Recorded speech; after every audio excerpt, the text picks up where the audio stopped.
Hello friends, welcome to my YouTube channel RK GST helper. तो friends, आपने thumbnail देखा कि आज हम जीएसटी की बेसिक एग्जम्पशन लिमिट्स के बारे में बात करेंगे। जीएसटी में जो बेसिक एग्जम्पशन लिमिट होती है, जैसे रजिस्ट्रेशन कब लेना है, आपको ई वे बिल कब रेज किया जाता है, और आप QRMP स्कीम कब तक सिलेक्ट कर सकते हैं, GSTN 9 और 9C की लिमिट्स क्या है, ई इनवॉइसिंग की लिमिट्स क्या है, और रूल 86 भी क्या है, और अभी रिसेंटली जो 14A इंसर्ट हुआ है जीएसटी रजिस्ट्रेशन के रिकॉर्ड, तो इन सब के बारे में डिटेल डिस्कस करेंगे इस वीडियो में।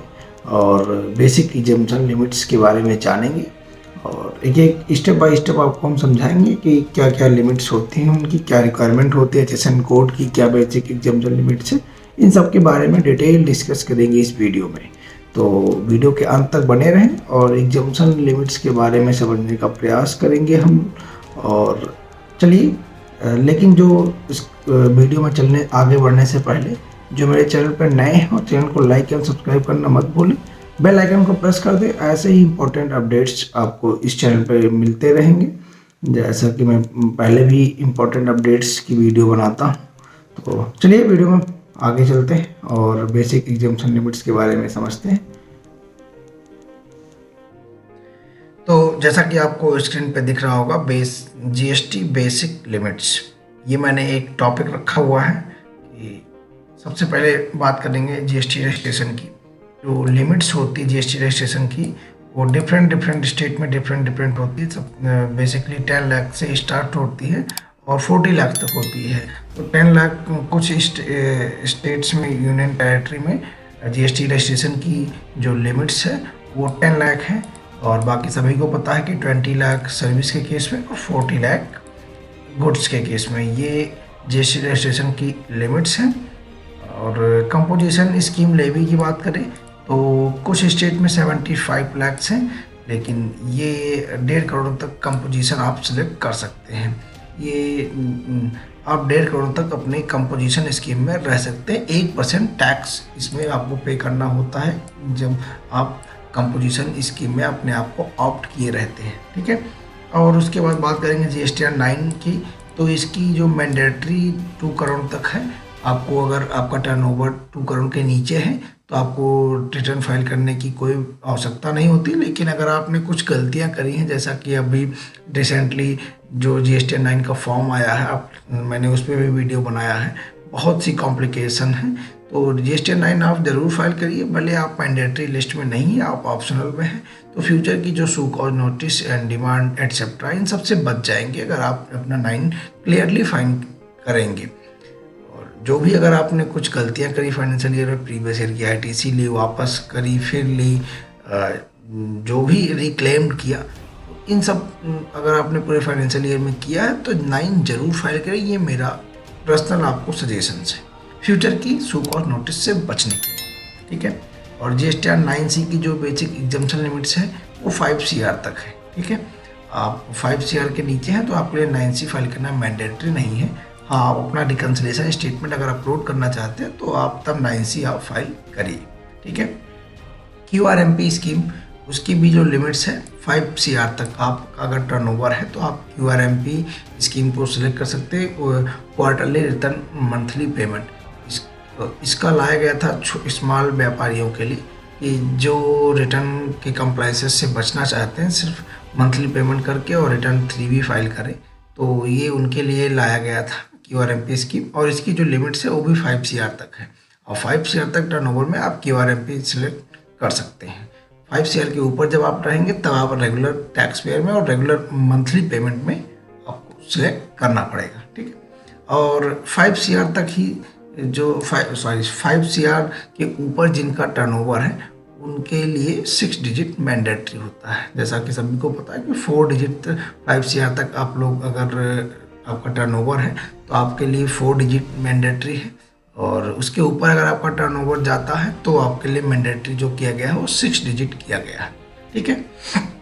उसके बाद ई इनवॉइसिंग का जो अभी तक रिसेंटली अपडेट्स प्रीवियस ईयर तक आया था, आप 5 CR तक अगर हैं तो आपके लिए ई इनवॉइसिंग अप्लीकेबल नहीं है। 5 CR के ऊपर अगर आपने किसी प्रीसीडिंग फाइनेंशियल ईयर में फाइनेंशियल ईयर 17-18 टू 24-25, 25-26, जिस भी ईयर में आपका टर्नओवर अगर इन प्रीसीडिंग 8 ईयर्स में अगर आपका टर्नओवर 5 CR के ऊपर गया तो आपके लिए मैंडेटरी है, आप इनवॉइसिंग आपको करनी पड़ेगी। आपको मेल स्वतः आ जाती है वैसे आपके रजिस्टर्ड मेल पे, लेकिन अगर आप जैसे ही अपना 5 CR टर्नओवर किसी प्रीसीडिंग फाइनेंशियल ईयर में आपका हुआ है या फिर करंट फाइनेंशियल ईयर में हो जाता है, जैसे अभी आप बात करेंगे कि नवंबर मंथ की रिटर्न सभी लोगों ने फाइल किया, जैसे आपने अब तक शुरुआत के 8 मंथ्स में और आपने देखा कि दिसंबर में हमारा टर्नओवर क्रॉस हो गया, तो आप उसके बाद ई इनवॉइसिंग आपके ऊपर अप्लीकेबल हो जाएगी। ठीक है, अब उसके बाद ई वे बिल की लिमिट्स की बात करें, ये डिफरेंट स्टेट में थोड़ा सा चेंजेस है, लेकिन इंट्रा स्टेट के केसेस में, लेकिन बाकी आपको 50 के जैसे ही आपका बिल पर मंथ के हिसाब से या फिर पर बिल की बात मैं करूँ, सॉरी पर मंथ नहीं पर बिल, आपका कोई एक सिंगल बिल 50,000 का हुआ तो आपके लिए मैंडेटरी हो जाता है कि आपको ई वे बिल जनरेट करना है। और ई वे बिल जनरेट करने से गुड्स की मूवमेंट को आप प्रूव कर पाते हैं जब आपसे डिपार्टमेंट जवाब मांगता गुड्स के मूवमेंट्स के बारे में। ठीक है, तो ई वे बिल 50,000 के ऊपर मैंडेटरी है। ठीक है, अब उसके बाद रूल 86B की बात करें, 50 लाख पर मंथ सेल।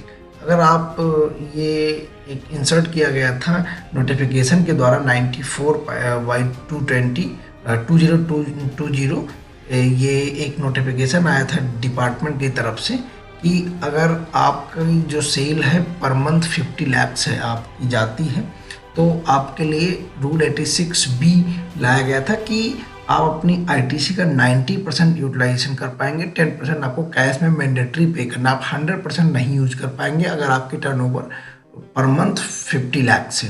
ये आपको मैं नोटिफिकेशन भी दिखा देता हूँ, मैंने ओपन करके रखा है, जैसा कि ये देखिए नोटिफिकेशन नंबर अगर मैं बात करूँ, ये डिपार्टमेंट की तरफ से पब्लिश किया गया था 94/2020 सेंट्रल टैक्स 22 दिसंबर 2020 को। ठीक है, अगर यहाँ पे रूल 86B इंसर्ट किया गया था, रूल वो क्या कहता है मैं एक बार आपको दिखा देता हूँ। रूल 86B क्या कहता है, in the said rule after 86A effect from 1 जनवरी 2021, 1 जनवरी 21 से ये लागू किया गया था।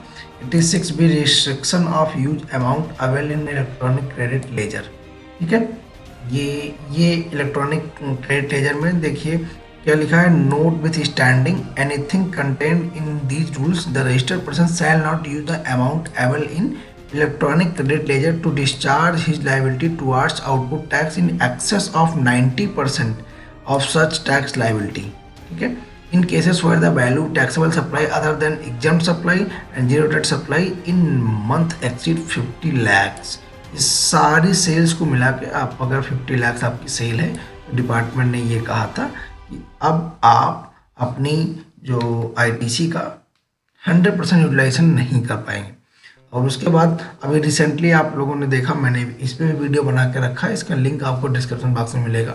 14A जो अभी रिसेंटली डिपार्टमेंट की तरफ से इंसर्ट किया गया कि आप इसमें 3 दिन के अंदर आपका GST रजिस्ट्रेशन आपको मिलेगा अगर आपकी जो पर मंथ टैक्स लायबिलिटी है 2.5 लाख के ऊपर नहीं। जैसा कि 86B की जो बात हुई थी 50 लाख, अगर आप बात करेंगे 50 लाख अगर एक एवरेज निकाल ले मोटा मोटा, तो 50 लाख अगर सेल जाती है तभी अप्रॉक्स इतनी वैल्यू की आपकी लायबिलिटी बनेगी। ठीक है, तो ये जो बेसिक एग्जम्पशन लिमिट्स थी कुछ, उसके बारे में डिटेल डिस्कस किया मैंने आपको। रूल 14A, 86B, ई वे बिल के रिगार्डिंग, URMP स्कीम के रिगार्डिंग। आई होप आप सबको ये वीडियो समझ में आया होगा, और अभी भी कोई आपको कोई कन्फ्यूजन है तो आप मुझे कमेंट बॉक्स में पूछिए, मैं आपके कमेंट का रिप्लाई करूँगा। और बेसिक एग्जाम्पशन के बारे में डिस्कस किया गया। चलिए मिलते हैं न्यू वीडियो में, bye bye, take care, thank you.